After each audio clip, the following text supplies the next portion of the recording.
responsabilidad está frente a este auditorio de juzgadores.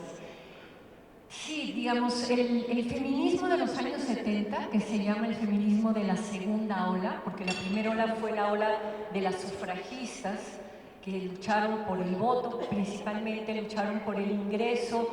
a la universidad, lucharon porque las mujeres tuvieran un estatuto jurídico distinto, que pudieran ser dueñas de sus bienes, que pudieran tener una cierta independencia. Esa es la primera ola del feminismo, que va desde finales del siglo XIX hasta mediados del siglo XX. Y va a ser a partir de los 70 que surge esta segunda ola, que se va a fijar en lo personal, en lo privado. Ya había más leyes igualitarias, ya se tenía el voto, pero se percibía una desigualdad o una discriminación en cuestiones del ámbito privado, en la sexualidad, por ejemplo, en las labores domésticas. Por eso el eslogan, el lema con el que arranca este feminismo es el de lo personal es político, el que las mujeres sean las encargadas del cuidado, del trabajo doméstico. No es un tema individual de que a cada una le toca eso, sino hay una cuestión social que ha hecho que la división del mundo privado y el mundo público también sea una división de las responsabilidades de los hombres, provisión, defensa, gobierno, y las responsabilidades de las mujeres, básicamente el cuidado. Entonces este segundo feminismo va a tratar de instalar una reflexión y a tratar de conseguir cambios en torno a estos aspectos de la vida personal y privada. Y digamos que en 40 y tantos años yo ingreso a esta segunda ola aquí en la Ciudad de México en 1971, y bueno, han pasado 45 años de mi vida siendo feminista, como dice Margarita,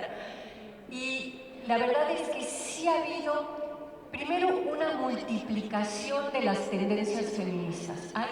muchos feminismos. Yo no podría hablar del feminismo en singular, sino que tendría que decir que hay distintas corrientes y tendencias. Yo fui al principio, hace 45 años, una feminista iracunda, protestona.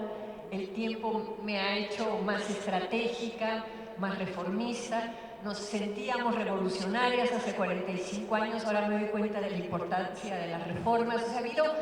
cambios míos personales que creo que reflejan también un cambio más colectivo. En los 80s, a nivel internacional y también aquí en México, va a haber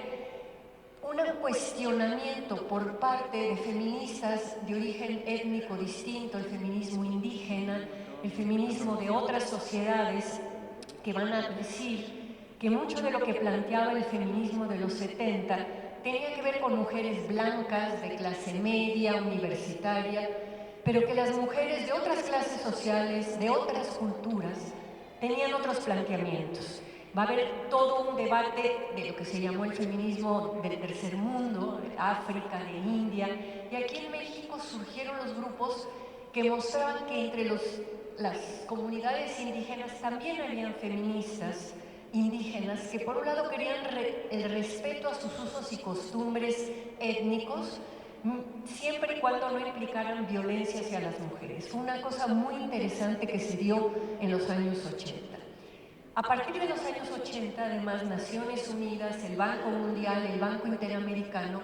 van a retomar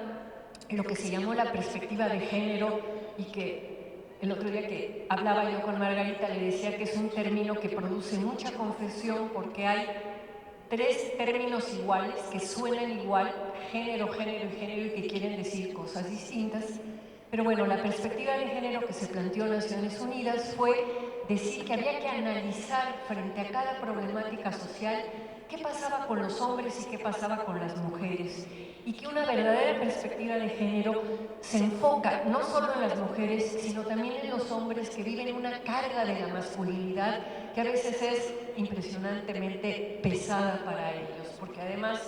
los hombres no se pueden quejar, las mujeres sí nos podemos quejar, pero los hombres tienen que ser muy muchos y se tienen que aguantar, entonces no se quejan de los costes de la masculinidad. Y va a ser a partir de los años 90 que mucho del feminismo va a entrar a posiciones de gobierno, funcionarias, incluso aquí en la Suprema Corte, y esta mirada de género que lo que viene a plantear es las divisiones que vemos entre lo femenino y lo masculino, los usos y costumbres no son naturales, tienen una historia, se pueden desarmar, podemos ir buscando mejores maneras para establecer relaciones más equitativas, con menos desigualdad y con menos discriminación. Ahí es donde en los años 90 van a aparecer muchos pensadores, hombres feministas,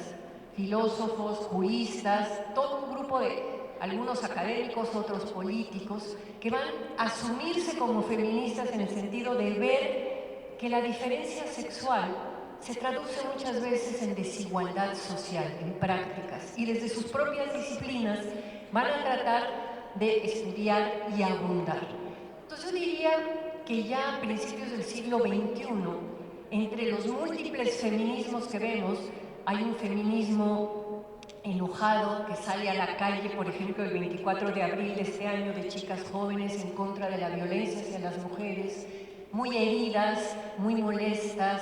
muy gritando y muy protestando, a veces con equivocaciones, cuando el eslogan es machete al machote, pues a mí eso no me parece que la violencia se pueda combatir con violencia. Puedo entender el enojo y el dolor, pero sí creo que hay que meterle un poco de racionalidad a las demandas. Entonces hay desde ese feminismo, sobre todo que ahorita está muy fuerte entre las jóvenes, hasta el feminismo en las instancias gubernamentales que están tratando de lograr y lo han hecho cosas muy buenas,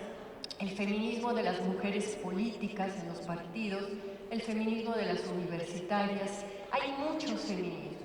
Incluso dentro de estos feminismos hay distintas posiciones políticas, ¿no? Y, digamos, para ir cerrando, no sé cuánto tiempo tenemos, pero no quiero abusar para que todos puedan participar. Creo que la característica del feminismo del siglo XXI es esa, es mostrar la variedad de feminismos y tratar de que en ellos la presencia de los hombres convencidos que hay que luchar contra este tipo de desigualdad y discriminación sea reconocida y aceptada. En la época en que yo empecé en el movimiento feminista, en los 70, no se aceptaba a los hombres adentro de los grupos feministas.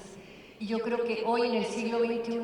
ya es una aceptación y que cada vez hay más hombres que se asumen como feministas. Hasta allí lo dejaría, Margarita, gracias. Muchísimas gracias, Marta.